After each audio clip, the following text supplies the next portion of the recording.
Welcome back friends. இன்னைக்கு நம்ம episode 38ல superlative degree அப்படிங்கிறத பற்றி பார்க்க போகிறோம். இதை பற்றி ஒரு சூப்பரான எக்ஸாம்பிள் ஒன்று தோணுச்சுன்னு ஷார்ட்ஸில் சொல்லியிருந்தேன். அதாவது இந்த தளபதி ரெண்டு பேரை கம்பேர் பண்ணும்போது இவரை விட அவர் பெட்டர் அப்படின்னு சொன்னால் அது வந்து கம்பேரிட்டிவ் பெட்டர் அப்படின்னு யூஸ் பண்ணுறது. இப்போது 3 அல்லது அதற்கு மேற்பட்ட நபர்களை வந்து நம்ம கம்பேர் பண்ணும்போது, உதாரணத்துக்கு தளபதி, உலகநாயகன், சூப்பர் ஸ்டார், இவங்களை எல்லாரையும் கம்பேர் பண்ணும்போது இவரை விட அவர் பெட்டர் அப்படின்னு 2 பேரை மட்டும் சொல்றது இல்லாமல் இந்த குரூப்பை விட, அதாவது இந்த 3 பேர் விட இவர் பெட்டர், இந்த 4 பேர்லேயே அவர் தான் சிறந்தவர், அதாவது இவர் தான் பெஸ்ட் அப்படின்னு சொல்றது தான் வந்து சூப்பர்லேட்டிவ் டிகிரி. இது ஒரு சிம்பிளான எக்ஸ்பிளனேஷன். இன்னைக்கு அதோட இன்ட்ரோடக்ஷன், அதுக்கப்புறம் இன்னும் நிறைய எக்ஸாம்பிள்ஸ், அதை எப்படி சென்டென்சஸ்ல பயன்படுத்துறது அப்படிங்கிறத பற்றி டீட்டெயில்டாக பார்ப்போம். நீங்கள் கடைசி வரைக்கும் இந்த வீடியோவை பார்க்குறது மட்டும் இல்லாமல் ப்ராக்டிஸ் பண்ணுங்கள். ப்ராக்டிஸ் பண்ணிவிட்டு உங்களுக்கு ஏதாச்சும் சந்தேகம் இருந்தால் கமெண்ட்ஸில் தெரிவிங்க. அப்போ தான் வந்து நான் என்னோட கான்டென்ட் வந்து இம்ப்ரூவ் பண்ண முடியும். இல்லை உங்களுக்கு வேறு எது தேவைப்படுது, உங்களோட தினசரி வாழ்க்கையில் எந்த மாதிரியான கிளாரிஃபிகேஷன் உங்களுக்கு தேவை, இல்லை ஏதாச்சும் ஒரு டாப்பிக்கில் வந்து தயக்கமாக இருக்குது அப்படின்னு எனக்கு தெரிஞ்சாதான் அதை பற்றி நான் கண்டென்ட் கிரியேட் பண்ணுறதுக்கு யூஸ்ஃபுல்லாக இருக்கும். So please comment and let's keep this session interactive. இப்போது ஒரு சின்ன இன்ட்ரோடக்ஷன், அறிமுகத்தை பார்த்துட்டு அதுக்கப்புறம் எக்ஸாம்பிள்ஸ்குள்ளே போவோம். The superlative degree of comparison is mainly used to show which of the nouns in a particular context has the greatest or least degree of the quality mentioned. It's the highest degree of comparison and is used to compare 3 or more nouns or pronouns. நான் இப்போ சொன்னது தான், இது பார்க்கறதுக்கு லென்த்தியாக இருக்குது, ஆனால் நான் சொன்ன இன்ட்ரடக்ஷன் தான்.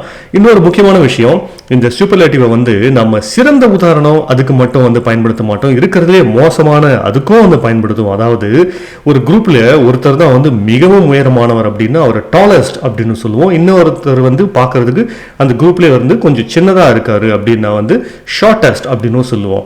எல்லாத்துலேயுமே வந்து இஎஸ்டி அப்படின்னு முடியுது இல்லையா, பெஸ்ட்டு, வேர்ஸ்ட்டு, டாலஸ்ட், ஷார்ட்டஸ்ட், அதுக்கப்புறம் வேற என்ன யோசிச்சு பாருங்க, மோஸ்ட் பியூட்டிஃபுல், லீஸ்ட் பியூட்டிஃபுல், இந்த மாதிரி. ஸோ ஒன்று அந்த எக்ஸ்ட்ரீம் இல்லை இந்த எக்ஸ்ட்ரீம், ரெண்டுத்தையுமே குறிக்கிறது தான் வந்து சூப்பர்லேட்டிவ். Quick examples. இங்கே வந்து நான் போன எபிசோடில் சொல்லியிருந்தேன், இந்த வார்த்தைகள் வந்து நிறைய இருக்குது, எல்லாத்தையும் வந்து நம்ம டேபிள் இன்க்ளூட் பண்ண முடியாது. ஸோ ஒரு சின்ன ஒரு டேபிள் உங்களுக்காக கொடுத்துருக்கேன். பாசிட்டிவ் ஒரு சாதாரண வார்த்தையை லக்கியை வந்து எப்படி கம்பேரிட்டிவ்ல யூஸ் பண்ணணும், லக்கியர், சூப்பர்லேட்டிவ்ல அது லக்கியஸ்ட் அப்படின்னு மாறும். இது மாதிரி உங்களுக்கு தோன்ற வார்த்தைகள் எல்லாத்தையும் நீங்கள் கமெண்ட்ஸில் வந்து தெரிவிங்க. அதில் ஏதாச்சும் சந்தேகம் இருந்தாலும் சொல்லுங்கள், கிளாரிஃபை பண்ணிவிடுவோம். Superlative degree examples. இப்போ நம்ம உதாரணங்களை பார்ப்போம். In general, we use EST for short words and most for longer words. இதை பற்றி தான் நம்ம போன எபிசோடில் டீட்டெயில்டாக பார்த்துருப்போம். சிலபல்ஸ், ஒரு சிலபல்ஸில் வர வார்த்தைகளை வந்து எப்படி ER கம்பேரிட்டிவ் டிகிரியில் சேர்க்கறது, கொஞ்சம் பெருசாக இருக்க வார்த்தைகளுக்கு எப்படி மோர் அப்படிங்கிற சேர்க்கறதுன்னு, அதே தான் இங்கேயும் அப்ளிகபிள். EST அப்படிங்கிறது வந்து சின்ன வார்த்தைகளுக்கு சேர்ப்போம், கொஞ்சம் பெரிய வார்த்தைகளுக்கு வந்து இஎஸ்டின்னு வராது. உதாரணத்துக்கு ஃபேமஸஸ்ட் அப்படின்னு ஒரு வார்த்தை கிடையாது, போரிங்கஸ்ட் அப்படின்னு கிடையாது, அங்கெல்லாம் வந்து மோஸ்ட் தான் பயன்படுத்துவோம். இந்த உதாரணங்களை பாருங்கள், ப்ராக்டிஸ் பண்ணுங்கள். உங்களோட சொந்த வார்த்தைகளும் நீங்கள் இஎஸ்டி பயன்படுத்துகிறோமா இல்லை மோஸ்ட் பயன்படுத்துகிறோமா அப்படின்னு ப்ராக்டிஸ் பண்ணிவிட்டு கமெண்ட்டில் தெரிவிங்க. இப்போது இன்னும் கொஞ்சம் எக்ஸாம்பிள்ஸை பார்ப்போம். சென்டென்சஸ், கொஞ்சம் ஸ்ட்ரெச்சி சென்டென்சஸில் எப்படி இதை பயன்படுத்துறது அப்படிங்கிறத பார்ப்போம். அதுக்கு முன்னாடி ஒரு சின்ன டிப். இந்த சூப்பர்லேட்டிவ் டிகிரியை பயன்படுத்துகிற இடங்களில் வந்து த பயன்படுத்துவோம் நம்ம. உதாரணத்துக்கு ஹாட்டஸ்ட் அப்படின்னு இருக்கிற இடத்துல த ஹாட்டஸ்ட் டே, அதாவது இந்த சென்டென்சஸில் பார்ப்போம். அப்போ உங்களுக்கு இன்னும் கிளாரிட்டி கிடைக்கும். Yesterday was the hottest day of the year. நேற்று தான் வந்து இந்த வருஷத்துலேயே மிகவும் சூடான நாள். ஸோ இங்கே பார்த்தீங்கன்னா ஒரு வருஷம் ஃபுல்லாக பல நாட்கள் இருக்குது, அது எல்லா நாட்களை விட நேற்று தான் வந்து இருக்கிறதுலையே மிக மிக சூடான நாள். அதை தான் வந்து த ஹாட்டஸ்ட் டே அப்படின்னு குறிப்பிடணும். எஸ்டர்டே வாஸ் அ ஹாட்டஸ்ட் டே அப்படின்னு சொல்ல முடியாது. நீங்கள் இப்போது சாதாரணமாக எஸ்டர்டே வாஸ் அ ஹாட் டே அப்படின்னு சொல்லலாம், அது பொருள்படும். ஆனால் இருக்கிறதுலே மோசமான இல்லை சிறந்த அப்படிங்கிறத குறிக்கும் போது நம்ம த அப்படின்னு எம்ஃபசைஸ் பண்ணணும், முக்கியத்துவம் கொடுத்து கொஞ்சம் அழுத்தம் அந்த சென்டென்ஸில் வந்து கொஞ்சம் ஃபோர்ஸ் கொடுக்கறதுக்காக அந்த தேவை வந்து பயன்படுத்துவாங்க. அதே மாதிரி The Louvre in Paris is one of the most famous museums in the world. இது ஒரு சூப்பரான எக்ஸாம்பிள். இதில் நிறைய விஷயங்கள் கற்றுக்கலாம் நம்ம. நான் சொன்ன மாதிரி The Louvre நம்ம முன்னாடி ஒரு எபிசோடில் பார்த்துருப்போம். ஒரு ஃபேமஸான லேண்ட்மார்க், ஃபேமஸான ஆள், இவங்களெல்லாம் பற்றி நம்ம பேசும்போது த பயன்படுத்துவோம்.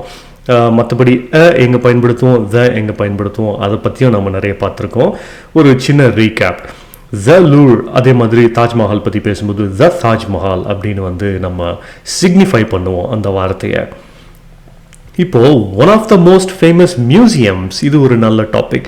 One of my friends, one of the most beautiful cars. இந்த மாதிரி ஏன் வந்து நம்ம ஒன் ஆஃப் த அப்படின்னு பயன்படுத்தும் போது ஒரு ப்ளூரல் வந்து இந்த இடத்துல வருதுன்னு எனக்கு கமெண்ட்ஸில் தெரிவிங்க. இன்னொரு உதாரணத்தை பார்த்தோம்னா, the Taj Mahal is the most famous landmark in the world அப்படின்னு சொல்லலாம். மோஸ்ட் ஃபேமஸ் லேண்ட்மார்க் அப்படின்னு சொல்லலாம். அதே the Taj Mahal is one of the most famous landmarks in the world. அதாவது பல லேண்ட்மார்க்ஸ் இருக்குது, பாப்புலரான லேண்ட்மார்க்ஸ். ஆனால் தாஜ்மஹால் தான் அதுலேயே வந்து சிறந்தது அப்படின்னு சொல்கிறதுக்காக one of the most famous landmarks அப்படின்னு எழுதுவோம். இன்னொரு உதாரணம் பார்த்தோம்னா, Sachin Tendulkar is one of the most popular cricket players in the world. அதாவது நிறைய பிளேயர்ஸ் இருக்காங்க, அதில் வந்து சிறந்தவர் பார்த்தோம்னா சச்சின் டெண்டுல்கர் அப்படின்னு சொல்லுவோம். அதாவது one of the most popular players, one of the most famous landmarks, one of the most popular museums, இந்த மாதிரி. Okay, let's move on. She's really nice. One of the nicest people I know.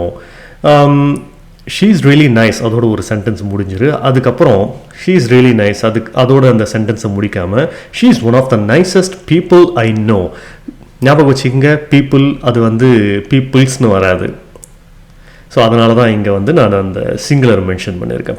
People தான், பல people, ஏன்னா அதுவே ஒரு plural தான், மக்கள் அப்படிங்கிறது. ஸோ அதுக்கு எஸ் வந்து தேவை கிடையாது. What's a best movie you ever seen and what's the worst? So இங்கே ரெண்டு சூப்பர்லேட்டிவ் டிகிரி பயன்படுத்தியிருக்கோம் பாருங்கள் ஒரே சென்டென்ஸில்.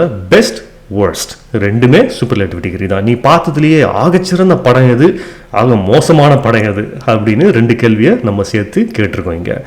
How old is your youngest child? உன்னுடைய கடைசி குழந்தை வந்து எவ்வளோ வயசு ஆகுது அவங்களுக்கு?